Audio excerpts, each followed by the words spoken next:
Well, we're excited today to welcome our second Greater Minnesota Workforce Economic Speaker as part of this afternoon series. Jennifer Byers is the Vice President of the Minnesota Chamber of Commerce, but also serves as the Executive Director for the Minnesota Chamber of Commerce Foundation. And I would argue that the Chamber Foundation is one of the best research groups, best bringers of information in the marketplace. As the largest collection of employers, they have the access and the ability to really dig into our great employers in Minnesota and tease out all the information that that they have that we need to think about as policymakers, as advocates. And the great thing with the Chamber Foundation is they are awesome at sharing that information and letting other people grab onto it and kind of know what's going on. So we're excited to have Jennifer here today to talk a little bit about what's going on in the economy. I know most nights I wake up at some point and think, oh my gosh, 1.8% unemployment. What does that mean? What's its impact? What is inflation doing to us? What's the access to our workforce? How does childcare and housing, all these different things play into the decisions and the deliberations for our business community? So Jennifer, thank you for joining us today, and I'll turn it over to you. Great, thank you, Scott. Can you hear way back in the, awesome, good to see you wave. If you fall asleep, just, nod your head and I won't see you. So thanks for having us. We appreciate the work of the Greater Minnesota Partnership. We actually work pretty well together on issues like childcare and housing and stimulating the Greater Minnesota economy. If you're not familiar with the State Chamber, you've probably heard about us. 40% of our members are in Greater Minnesota. 75% of our members have fewer than 10 employees.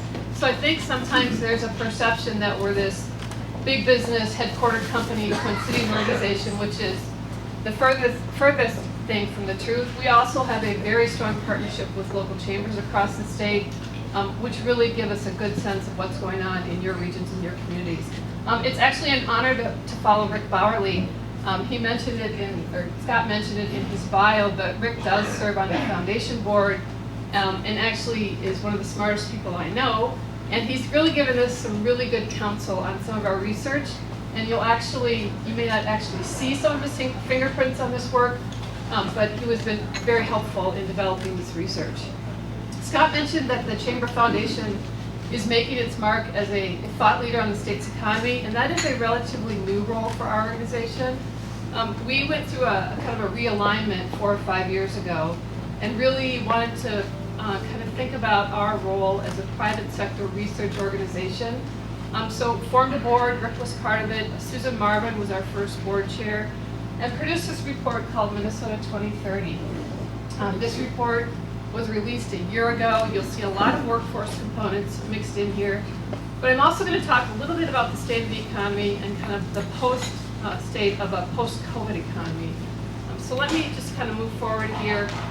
These are the folks that invested in this first report. You can see it's not only private sector companies, but we had the support of the initiative foundations as well.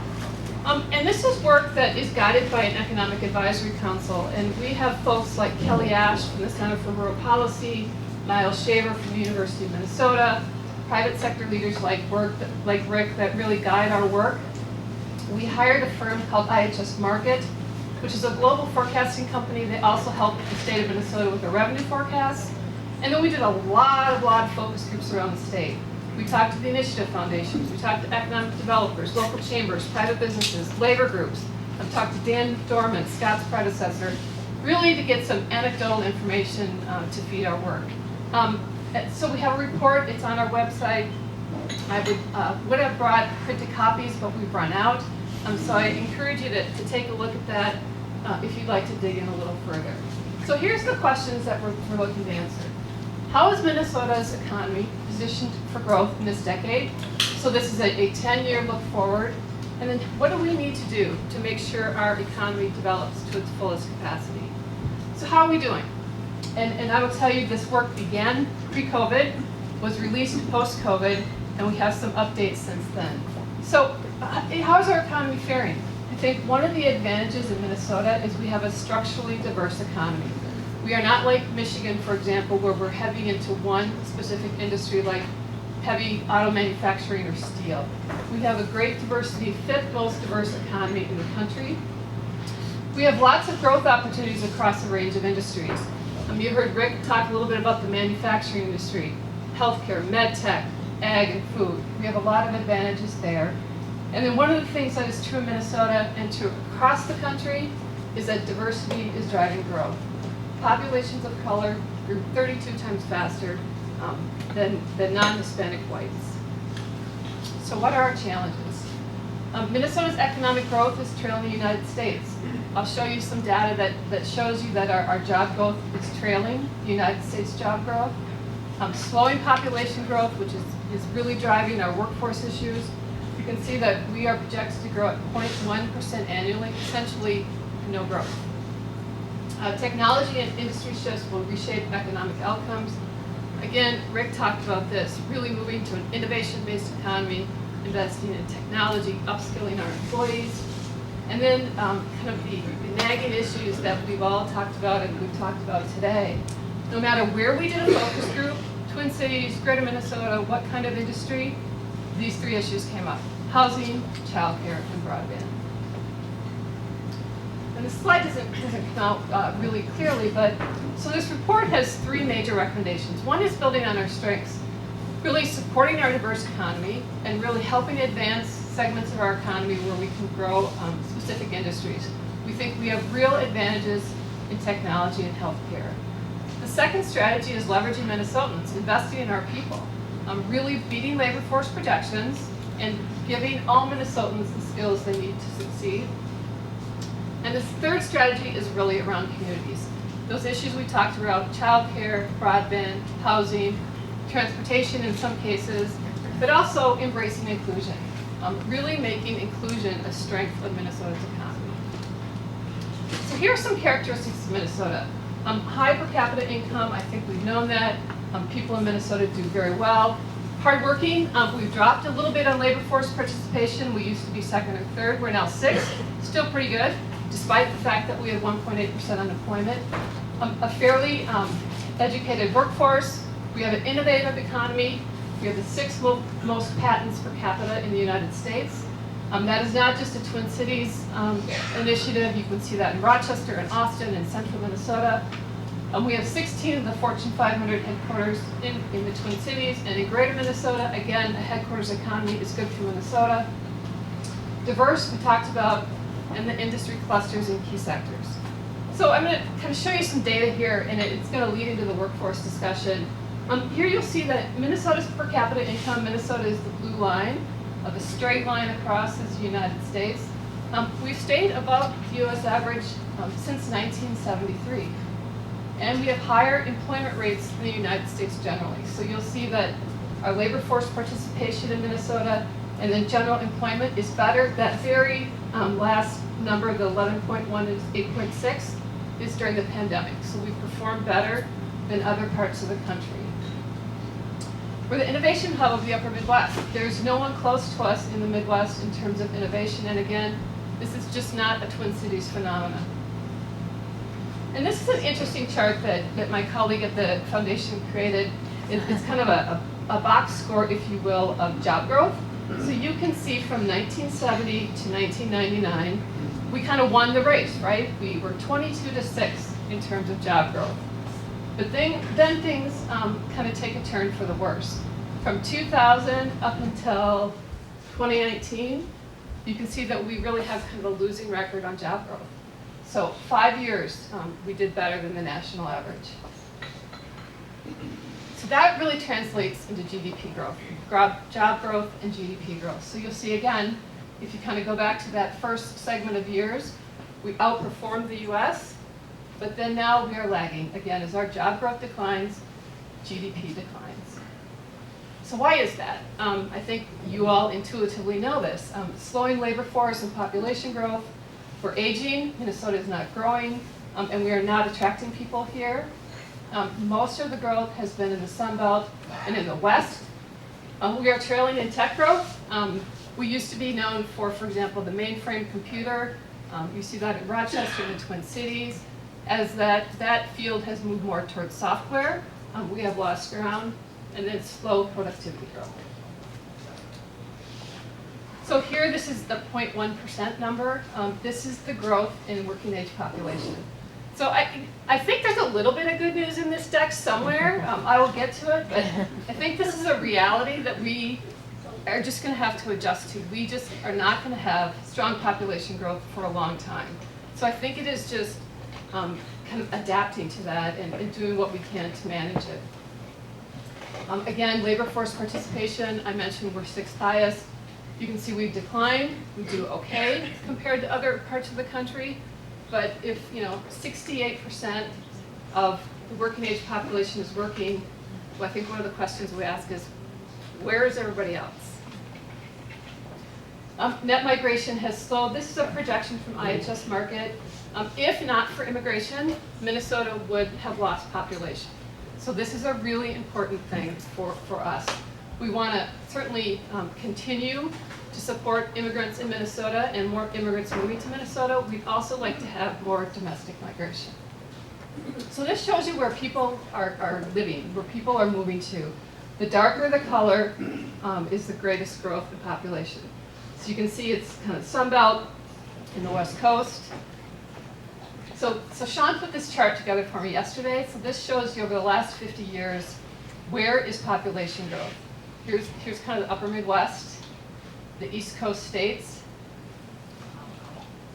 So you can see massive growth rates in the West Coast and the kind of the Southeast Sunbelt area. So this is our challenge. Clearly a big challenge for Minnesota. And that really translates into GDP growth. So this, where there is population growth, those economies are growing more quickly. And you can see that reflected here. And then again, the pointer, this is where much of our growth is coming from, and very important for businesses and communities to think about creating inclusive and welcoming environments. And what we show here is that communities and regions of the state that are more diverse are those that are growing more quickly. So you can see on the left side is the percent of population that is non-white or Latino is the darker color. And then those are the regions reflected that are growing more quickly. So let's talk a little bit about the impact of COVID and how our economy is recovering. So this shows you Minnesota GDP back to first quarter of 2019. You can see it plummeted in the second quarter of 2020. And you can see where we're back. We are still lagging the US a little bit, but we have fairly well recovered. So 157,000 Minnesotans dropped out of the workforce during the pandemic. Only 84,000 have come back. And again, we ask the question, where are these people? We know that childcare remains an issue. Nationally, 1.8 million women are still out of the workforce. All men, all the white males who left the workforce in February 2020, from a number perspective, are back. That number has recovered. Women is down significantly. You could say maybe some folks have started their own business, something they've talked about and explored during the pandemic. New business filings are up, so we know that may be the case. But we just think that there are a lot of folks who have just checked out of the workforce. The Federal Reserve is doing a little bit of work with the workforce centers to try to explore kind of some of the reasons folks aren't in the workforce. And the population that uses career force centers probably tend to be a little bit lower educated, more skill-based work. But the top three reasons that the career centers have identified for folks not working is personal motivation, mental health, and fear of COVID. The external barriers are childcare and housing. So it's many of the same issues that we've talked about. So this shows you some greater Minnesota data. Here is, really demonstrates that greater Minnesota has been hit harder by the decline in the labor force. You can see the numbers here broken out by D regions. And then you kind of combine that with, as Scott mentioned, a 1.8% unemployment rate, and the challenge is even more daunting. And the other thing to note is that kind of the regional variation, you can see kind of there was bigger variation a couple of years ago, but that has really tightened up. So everybody is really facing the same challenge.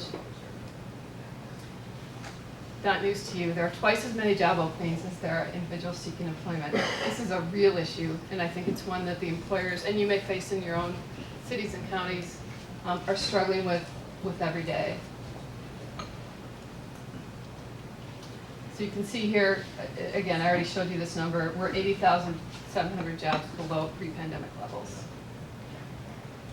And as we looked at at the MSAs, Rochester is really the only MSA to have more payroll jobs in June. Are you depressed yet? Maybe we should move happy hour. You know, I talked a little bit about domestic migration. So this really shows that where people are going or leaving from. So Minnesota ranks 42nd, means we have more people leaving than coming. Where are people going? That's that first, I don't know if you can see it, the first set of states. Florida, Texas, Arizona, North, South Carolina, Tennessee, Georgia, Idaho, Utah, and Nevada. And you can see the bottom 10 is where people are leaving from, the states that people are leaving from. Fleeing New York and California for sure. But Minnesota is a net loser, and this is really something to think about. And I think it's challenging. You know, oftentimes we kind of just use this excuse that Minnesota has cold climate and high taxes, and we just leave it there. You know, a lot of population growth is occurring in places like Montana and Idaho, which is kind of cold, and we could do something about taxes. So I'm not sure that just kind of resting on those excuses is very effective. Again, this just reinforces the point. Sunbelt and Western states not only growing in population, but their economies are growing. And then this just shows you Minnesota's recovery at a glance. The far side of the chart is really from pre-COVID, so that it shows that we are really, except for total employment, we're on the positive side. But you can see the recent trend in the last quarter or two with the economy slowing or potentially slowing. We have some greater challenges.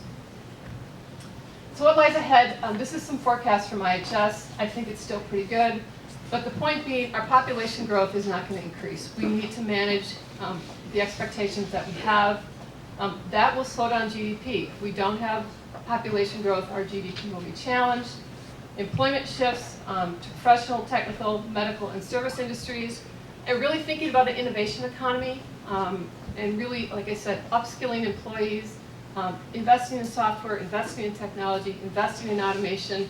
That will help the workforce issue.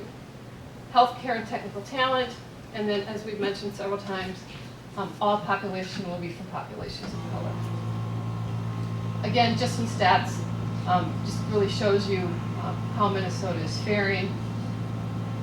So again, back to our strategies, what are we doing about it? So Minnesota's diverse economy is really important. So we're the 5th largest ag producer. Corporate and financial services are really important, particularly in the Twin Cities. Our headquarters economy attracts talent to the state, just not enough. Manufacturing, which is what Rick talked about, is important to every region of our state. Manufacturing and healthcare really have a lot of jobs in every one of your regions. Healthcare probably leads, but then it's manufacturing. Hospitality and tourism, depending on where you are in Minnesota, is a big deal.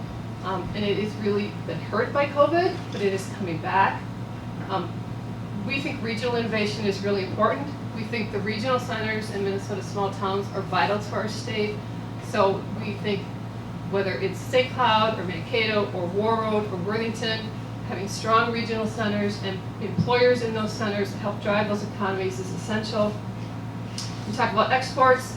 And then we think we have a really important opportunity to not take our health and medical sector for granted. It is the largest employer in the state. Medical technology is really important. We really kind of have a stake in the ground in this industry, so we need to foster it, and the same is true for technology. We recently released a report on entrepreneurship in Minnesota, where we also took a look at greater Minnesota entrepreneurship, and there's really some good things going on there. Venture capital is growing. We are a homegrown economy. We need companies to start and grow here, and so we really have a number of recommendations there to help foster that growth. But one of the things hindering entrepreneurship is population growth. So again, you kind of come back to the same issues. That report shows, however, that while we have fewer startups than other parts of the country, we have the strongest 5-year survival rate of any state. So maybe we have less startups, but once they get going, we really have an environment that helps them thrive. So, to the workforce issue, leveraging Minnesotans and really doing what we can to give all the workers the skills they need. Here are some strategies that we'd like to figure out. One is to slow the out-migration of young adults. We lose more 18 to 24-year-olds in Minnesota than almost anywhere else in the country. So 2/3 of the folks moving out of Minnesota are in that segment of age. What strategies could we employ to keep those folks here? Granted, some kids are going to go away for college, we know that. But how do you get them back, and how do you keep other people in that age sector here? Improving net migration with counties near the border. For those of you that may be near a border community in Iowa or South Dakota or North Dakota, you know that competition is fierce. We see in those areas that we lose people, to the border communities. So if it's Fargo-Moorhead or Sioux Falls-Marshall, so we lose there as well. Leveraging our strengths to attract talent is important. I think one of the questions people are raising is, does Minnesota have a reputation issue? Can we attract talent? The Twin Cities is the front door to the state, and if there are perceived or real reputation or public safety issues, is that a deterrent to attracting talent to Minnesota? Embracing immigration, increasing immigration, helping underemployed immigrants get the credentials they need are really efforts that we are focused on. And then we want to take a look at really changes in migration patterns post-pandemic. I think one of the things that we know are many companies, and not just big companies, are saying, I'm going to hire talent anywhere, and you can work anywhere. What does that mean if companies have employees for Minnesota's economy, if companies have employees working all over the world, frankly? Leaving no one on the sidelines. Younger and older adults and women are underrepresented currently, and communities of color have been more readily impacted by the pandemic. We talked about labor force participation declining, and then trying to ensure full engagement for all Minnesotans. Strengthening communities, housing, childcare, and digital connectivity. Really focused on that. We've talked a lot about childcare already. We know this is a barrier. We know more employers are having the conversations that Rick talked about earlier about, can we provide a benefit? Can we find ways to collaborate around childcare? What can we do to reduce the costs? What can we do to reduce the barriers? Because it is one of the major barriers, particularly for women, but not exclusively for entering the workforce. And I think one of the things out of the pandemic, we saw a lot of two-parent or two people working families where one person said, I'm going to stay home, and they're still kind of making that work. So, we've always had a high percentage of women in Minnesota working, I think the second highest in the country. We need to kind of get back to that and make it easier for women to get back in the workplace. Housing, I know the partnership has a number of efforts there. We are very supportive in working with you in developing greater Minnesota housing, workforce housing, affordable housing, and then there's been significant investments in broadband over the last couple of years, which should really start to alleviate some of those barriers for sure. And then again, just to kind of make a point here on inclusion, it's interesting because I work a lot with local chambers and I travel the state, and you go to some parts of the state and they'll say, well, we have no diversity here. And I'm like, well, you will eventually. But the other thing to think about diversity is it's not just race, it's gender, it's veteran status, it's people of all abilities, it's second chance hiring. So diversity is just not about race. And so we're really trying to encourage our members in our communities to think about inclusion as a growth strategy. If we are trying to get everyone off the sidelines, how are employers thinking about hiring people of all abilities, or veterans, or maybe someone that... So what are we doing? I talked a little, the Chamber is known for its advocacy leadership. We have really doing what we can to make business climate more competitive. I think you'll know us for often working on things like taxes and regulations. I think that a great way to attract more people and more businesses to Minnesota would be to make our tax climate a little more friendly. 23 other states have lowered their personal and corporate tax rates. Iowa most recently is doing that as well. Minnesota will be the number one ranking for the corporate tax rate in a year. Pennsylvania is acting. So if we want businesses to locate here, I think that's an issue to think about. Additionally, if we want citizens to locate here, having among the highest personal income tax rates is probably not an incentive either. So we are watching what's going on across the country, and Minnesota is becoming more and more of an outlier on tax rates. Leadership for an innovation-based economy, I've talked about. We have initiatives around entrepreneurship, which I mentioned as well, and do a lot of one-on-one assistance, providing business assistance to companies in Minnesota. We started the Grow Minnesota program about 20 years ago, and it started because we had the governor of South Dakota and Iowa and North Dakota sending chocolate-covered sunflower seeds and things to attract Minnesota companies to their states. And these companies said to us, no one from Minnesota has ever talked to us, even been to see us. So we started this program as a way to, one, thank the companies for being in Minnesota, but two, identify any issues they may have to expanding or staying here. And we find now that about 1 out of every 3 visits, we deal with an issue. We help connect them to a workforce issue or a supplier or the mayor, whatever it may be. So it's an important program. It's kind of a retail effort, if you will. Leveraging Minnesotans, again, our strategy is to get workers off the sidelines, really helping employers think about new models. So perhaps they could, if someone doesn't want to work an 8-hour shift, there might be somebody that's a little bit older or semi-retired that might want to work a 4-hour shift. Same thing with younger workers and underrepresented groups. Really thinking more creatively about how to employ people that works for them.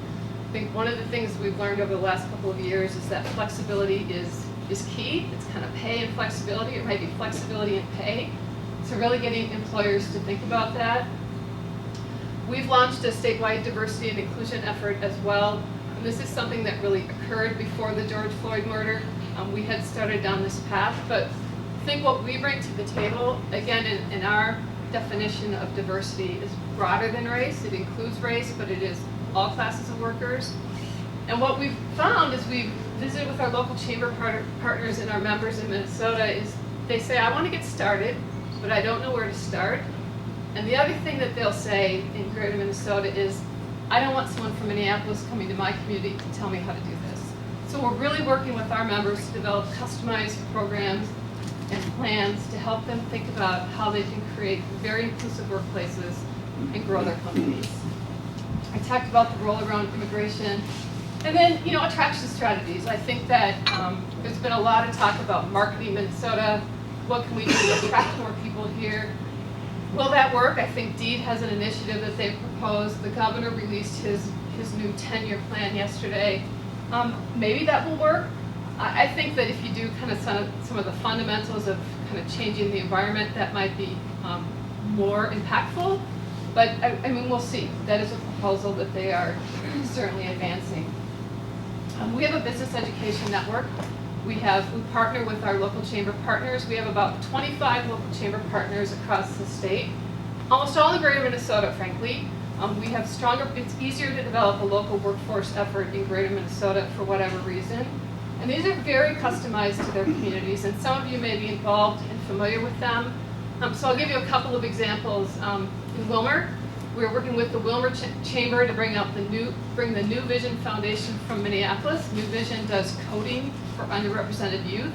Willmar has a high Somali population, so they will start this fall with a coding and IT class for underrepresented youth and the Somali youth in Willmar to help them connect to local employers and eventually keep those kids in Willmar as workers. In Winona, if anyone's from Winona, small community down the road, 30,000 people, 120 manufacturers. They have a great manufacturing program where they reach into the high schools and the 2-year colleges to develop a pipeline for their manufacturers. In Brainerd, we helped start the ProStar program, which is around culinary careers. So again, it's customized to the region. And then new ideas. I think this group advanced the idea in this last session about potentially providing free 2-year college education or trade education for high demand careers. That's an initiative they have in South Dakota, where employers sponsor the student commits to stay and work for them for a period of time, 3 or 4 or 5 years, and then you kind of solve that migration problem. Employer incentives for training. We know that many employers, almost all employers, do their own training, but very few of them tap the official DEED programs. We're suggesting that maybe they should get a tax credit for their own training. And then incentives for automation. One of the things that we know would assist in the workforce issue and the productivity issue is greater investment in automation, technology, and software. This is not replacing jobs. This is upskilling the employees that are in those jobs. So we would love to have the legislature consider some sort of incentive for companies that are automating and investing in technology. Again, kind of another angle on the workforce issue. Strengthen communities. This is really, is the child care market fundamentally flawed? I had that on there before Rick's presentation. I don't know if the market's working, and I do think that it will take employers to not only kind of invest in child care centers, but think about it as a benefit, just like anything else in their benefit offerings. I mentioned the workforce initiative, our partnership with local chambers. But I think one of the questions we're thinking about at the chamber is Minnesota losing its affordability advantage. So, you know, compared to the coast, compared to other places, housing is relatively more affordable here. Childcare is not. But our cost of living is a little bit more affordable.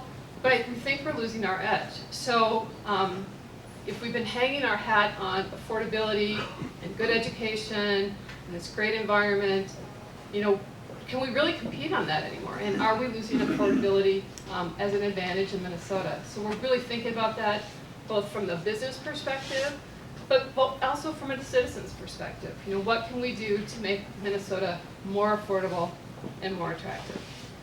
So with that was a lot of me rattling, but I'd be happy to take any questions you may have, any advice on our strategies as part of this recommendation.